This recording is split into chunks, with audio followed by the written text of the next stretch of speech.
Greetings, YouTube. Today I'll be talking about the Aizu ring fighter from Honshu, which is a subdivision of United Cutlery.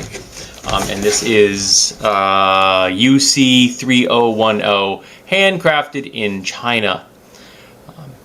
This is a 2014 model, apparently. Now, I found this while I was actually looking for something else on from United Cutlery, which is their new kind of gladius style machete, which I plan on getting in the near future. But I saw this and I had some money because I got some Christmas money, so I thought I'd buy myself a sharp pointy thing. So here we go. So we'll start with the outside and work our way in. We have a sheath, and it is triple layered leather, which is nice. It's actually very well constructed. I was quite impressed by that as far as the overall design and such. There is one caveat to that, however. There's a snap, and I prefer snaps over Velcro, so kudos to them. However, the leather is not all that flexible, because you can see it's already started to give me a little cracking right there, which is fine. I'm not going to worry about that. I'm not going to be carrying this thing on a regular basis. But this is the problem. They pinned this thing all the way through. They should have just pinned it through the first. So instead of this whole section here being a loop, the only part that's a loop is that section right there. Now, I can actually fit my 2-inch wide belt, which is based off of a design for a smoke jumper. So it's not a true smoke jumper's belt, but it's built in a very similar manner. So it's a little thicker than your average leather belt. And so it fits in there, but I have to like shove it through. Then I have to pull it through the other side. So this is not well thought out. They really should have only riveted this through this layer here and not all the way through. So yeah, that was a fail. Okay, so now we're going to open this up, and when you're drawing it, I found that the easiest thing is to make sure you're kind of putting pressure against this curve when you're going in or out. That makes the easiest way. If you go forward, you might bite into the leather. Okay, so there we go. Here we have the Honshu Aizu ring fighter. We bring this around so we can actually see it, and we have Cutlery in here, the code, stainless steel China on this side, and on this side we have Honshu along with this kanji, and I'm not sure if that kanji actually says Honshu or what it says.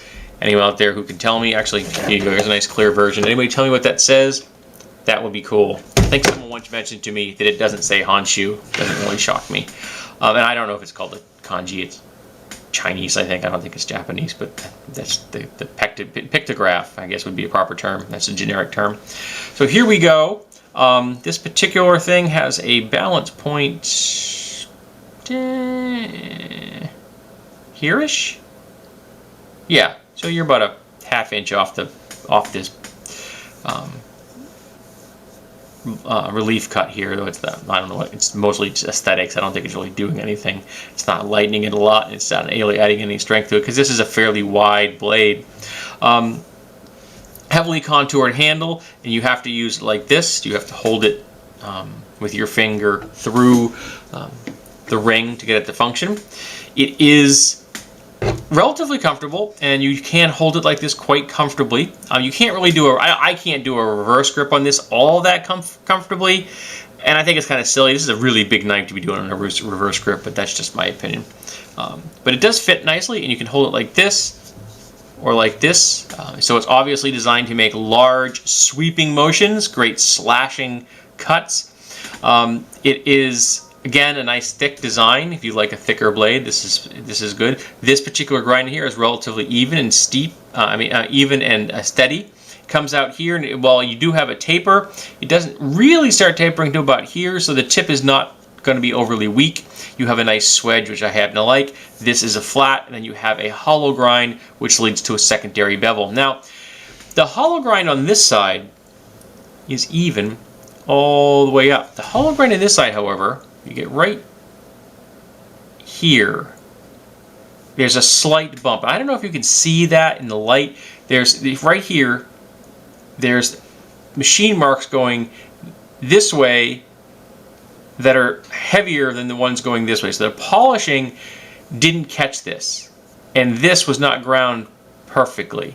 Now, I'm not going to worry about it, frankly. Again, I'm not going to be carrying this thing, and at the price point, I think I paid $38. I'm not going to be concerned about that. But you should know that there may be some defects in this blade. Now, when I bought I have a Honshu push dragger, and I thought it was very good quality.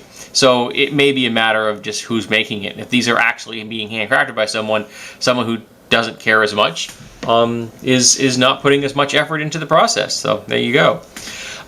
I think it's an interesting design. I really like the curve. That's what attracted me. That really severe curve. It's kind of a Persian design. And obviously, if you've noticed, there's a very prominent skull crusher. And because of this design, if you ever had to use this, it's completely protecting your finger, and that is definitely going to do some harm. That comes to a nice point. Yeah, I would not want to get hit with that. Take my word for it. That would be bad.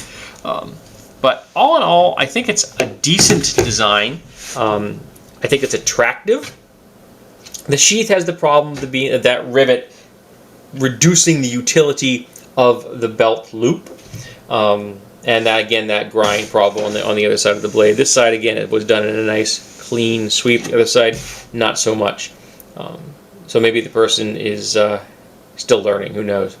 But I'm glad it's in my collection. And it also came with if I remember correctly, give me one sec.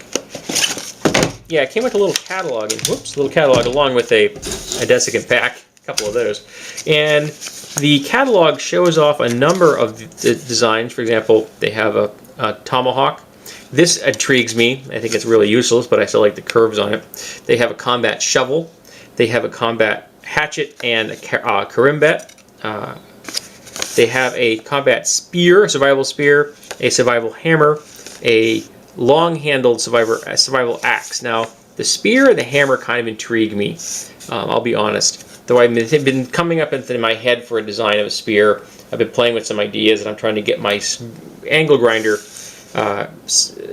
modified because I'm missing an arbor that may let me make some more sharp, pointy things of my own. But that hammer, I think, is quite nice. Going to make a decent walking stick, and is definitely going to be used as an impact weapon and as a breaching tool. So there you go. This has been the Honshu Aizu ring fighter, and I think it's kind of cool.